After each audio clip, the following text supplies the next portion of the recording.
এবার স্যার, আমাগো বাড়ির গাছে ডাব নাই, ভাইয়ের বাড়িতে আছে, আনতে গেছে। 10-15 মিনিটের মধ্যে ডাব চলে আইব। ডাবের পানি খাইয়া আমার মেয়ের একটু দোয়া করে যাবেন স্যার। রমজান আলী, আমার জন্য তো উতলা হতে হবে না। আচ্ছা, আপনার মেয়ের হবু জামাই কি করে? মাশাআল্লাহ, আর্মির অফিসার স্যার, নাম ক্যাপ্টেন আব্দুল জলিল। বাহ, বেশ ভালো। আচ্ছা, একটু এদিকে আসেন তো।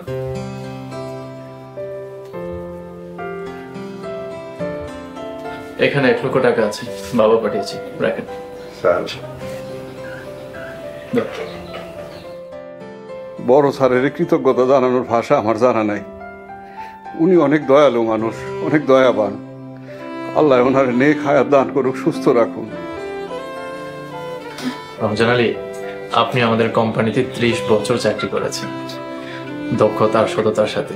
সেই তুলনায় সামান্য টাকা কিছুই না। স্যার, আপনাকে পরিবারের সবার দিকে পরাণ ভরে দোয়া করি। আল্লাহ যেন আপনাদেরকে নেক হায়াত দান করেন, সুস্থ রাখেন। চলেন স্যার, আমার মেয়েরে এক নজর দেখা দোয়া করবেন। আচ্ছা ঠিক আছে, চলেন আপনার মেয়েকে দেখে আসি। আসেন স্যার।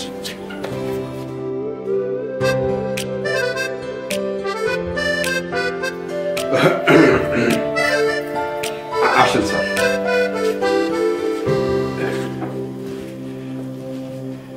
আম্মাজা, উনি হইতেছেন আমাদের একজন বিশেষ মেহমান, আমাগো স্যারের একমাত্র সন্তান রবিন স্যার, সাথে ওনার বন্ধু। আসসালামু আলাইকুম। ওয়ালাইকুম আসসালাম। বিউটিফুল। এই অজপাড়া গায়ে এত সুন্দর মেয়ে ভাবাই যায় না। স্যার, আমার মেয়ে মাদ্রাসায় দাখিল দিয়া কলেজ পাশ করছে, এরপর অনার্সে ফার্স্ট ক্লাস ফার্স্ট হয়েছে। রিয়েলি? She is brilliant. আচ্ছা, মাস্টার্স না পড়িয়ে আপনি বিয়ে দিয়ে দিচ্ছেন কেন? আলহামদুলিল্লাহ স্যার, অনেক পড়াশোনা হয়েছে, এখন বিয়ে দিতেছি, সংসার করব।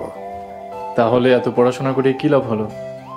আপনার মেয়ে যদি তার যোগ্যতা অনুযায়ী চাকরি বাকরি না করতে পারে, আরও প্রতিদিন না, এত পড়াশোনা করে সেই যদি ঘর সংসারই করতে হয়, তাহলে এত পড়িয়েছিলেন কেন?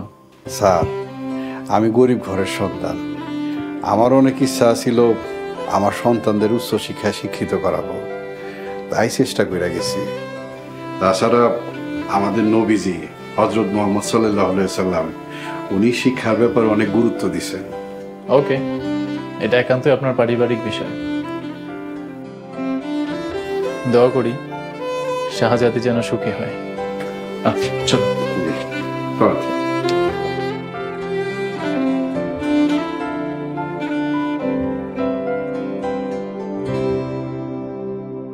যত সব ভণ্ডামি, মেয়েকে অনার্স পড়িয়ে বিয়ে দিয়ে দিচ্ছে।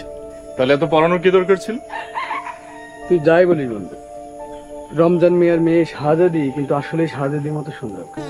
এই মেয়ে নির্ভেদার স্বামী ভক্ত হবে, শ্বশুর শাশুড়িরও সেবা করবে, মানে এক কথায় ঘরোয়া মেয়ে বলতে যা বোঝায়। তুই এক দেখাতে সব বুঝে গেছিস না? মেয়েদের মন যখন তখন রং বদলায়। আর অনার্স পড়ুয়া মেয়ে, নিশ্চয়ই বয়ফ্রেন্ড আছে। আমার কিন্তু তা মনে হয় না। বিয়ে করলে এরকম ঘরোয়া সংসারী মেয়ে বিয়ে করা উচিত। কিন্তু দোস্ত, আমার একটা বিষয় কিছুতে মাথায় ঢুকছে না। একজন আর্মির ক্যাপ্টেন হয়ে কেন এই অজপাড়া গাঁও গ্রামে বিয়ে করবে? ঢাকায় কি মেয়ের অকাল পড়েছিল নাকি? এটাতে অবাক হওয়ার কিছু নাই। আমাদের দেশের মানুষ এখনো আত্মীয় স্বজন বা ঘটকের দেখানো পাত্রী বিয়ে করে। শাহজাদিকেও হয়তো তেমন ভাবে পেয়েছে। আর শাহজাদি তো মাশাআল্লাহ অনেক সুন্দর, দেখে হয়তো পছন্দ হয়ে গেছে। That quite simple. তুমি তো আমাকে 1 ঘন্টার কথা বলে আনছো, এখন কিন্তু 2 ঘন্টা শেষ হয়ে গেছে। না, গ্রামের নির্মল বাতাস, সতেজ সবকিছু, পরিবেশটাও জোস, ভালো লাগছে। চল তো দেখি শাহজাদির কোন রাজপুত্রের সাথে বিয়ে হচ্ছে।